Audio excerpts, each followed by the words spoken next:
This is the Dollemore Daily, and I'm Jesse Dollemore. I have long said that the path to truth and consequence for these Trumpers who tried to overthrow the United States government by way of inserting Donald Trump into office again after he lost an election, after losing by 7 million plus votes, he wanted to stay president no matter what. And I've long said that the path to consequence, the path to truth, is through either the media or people writing books, and that will likely lead to prosecution. That if we're going to see prosecution, it's going to be because journalists uncovered emails like the ones I have here, which directly indict, not legally, not formally, I'm speaking colloquially, but this is an indictment of the Trump team. People high up, not in an advisory capacity, someone who just informally gives Donald Trump advice. We're talking about people on the campaign who were using language about the fake slate of electors, just that, the fake. And then follow it up with emails saying, well, maybe we shouldn't use the word fake. Let's say alternate. Because they know. I'm going to read from this New York Times article, kind of wild / creative, emails shed light on Trump fake electors plan. Previously undisclosed communications among Trump campaign aides and outside advisors provide new insight into their efforts to overturn the election in the weeks leading to January 6th. Because this was not just an outside MAGA world operation. It wasn't a coincidence that just got tripped into, fumbled into, bumbled into. This was a concerted legal argument that was being made by John Eastman, advisor to the President of the United States, someone who is claimed to have been Donald Trump's lawyer, pled the Fifth Amendment over 100 times in his testimony to the January 6th committee. Not only that, said he couldn't answer certain questions surrounding his communication with Donald Trump because of attorney-client privilege. And here we are, learning that the campaign, not only the administration, but the campaign made great steps to have this criminal conspiracy come to fruition. I'm going to read a little bit from this New York Times article, and then I'm going to read snippets from these emails. Previously undisclosed emails, by the way, again, the journalists in this case doing great work to uncover things we didn't know before. Things we may have thought in our heads, yeah, that seems like that's the deal, but now we know. Now we can read the emails and know for a fact of what was in their head, what was their intent. Again, previously undisclosed emails provide an inside look at the increasingly desperate and often slapdash efforts, I love that one, slapdash, and the often slapdash efforts by advisors to President Donald Trump to reverse his election defeat in the weeks before the January 6th attack, including acknowledgments that a key element of their plan was of dubious legality and lived up to its billing as fake. The dozens of emails among people connected to the Trump campaign, outside advisors, and close associates of Mr. Trump show a particular focus on assembling lists of people who would claim, with no basis, to be electoral college electors on his behalf in battleground states that he had lost.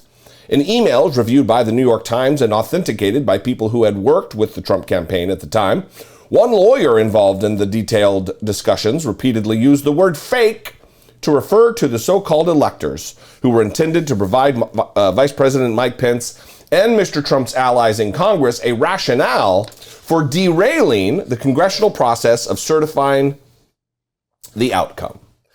And lawyers working on the proposal made clear that they knew that the pro-Trump electors that they were putting forward might not hold up to the legal scrutiny. Quote, we would just be sending in quote unquote fake electoral votes to Pence so that someone in Congress can make an objection when they start counting votes and start arguing that the fake votes should be counted. Jack Wilenchek, a Phoenix-based lawyer who helped organize the pro-Trump electors in Arizona, wrote in a December 8, 2020 email to Boris Epshteyn, a strategic advisor for the Trump campaign.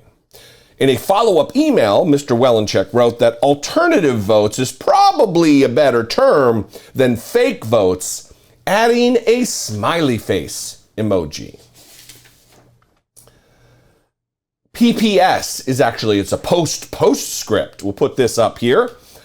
Alternative votes is probably a better term than fake votes, smiley emoji. Also, it sounds like Kelly Ward and the rest of the electors would be very much into the idea.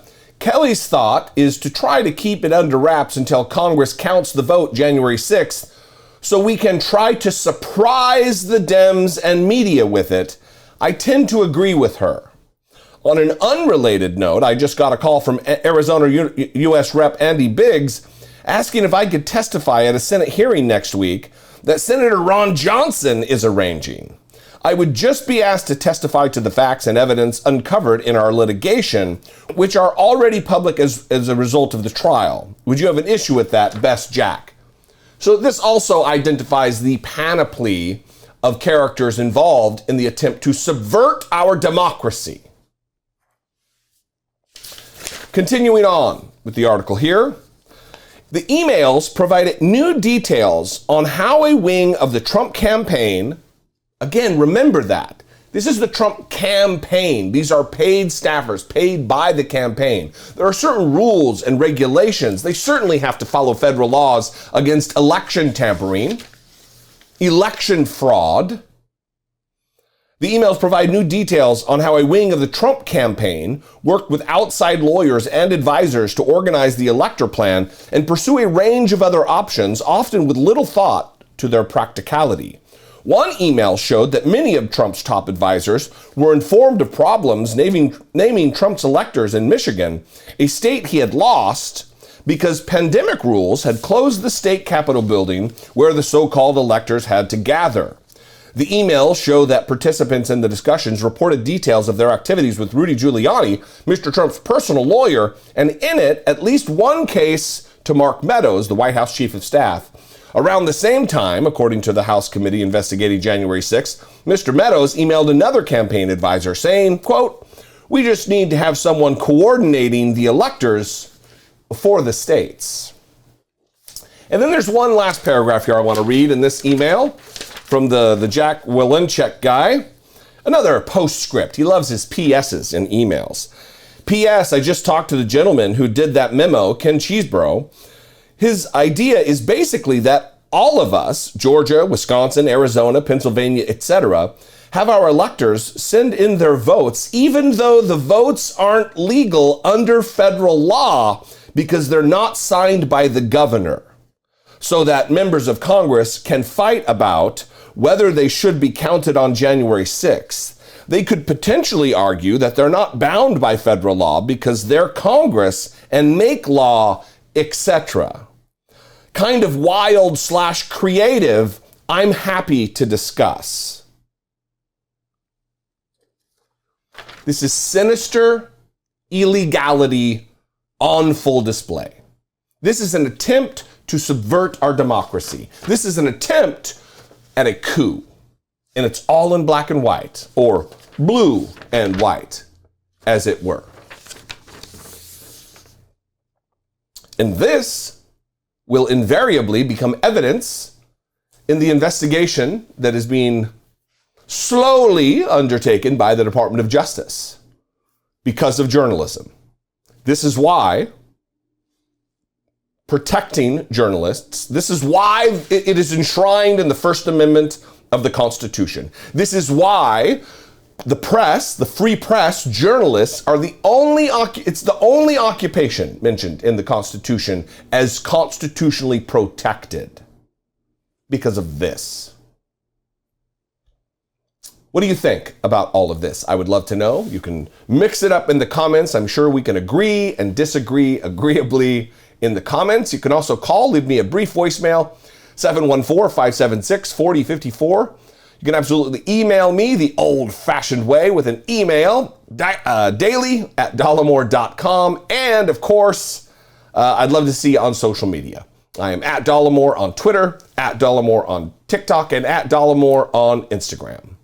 And if I do something for you that you appreciate, if I bring value to you, please consider supporting my work here on YouTube. You can click the join button below, become a channel member for $1.99 a month, or you can click on over to patreon.com/IDoubtIt podcast.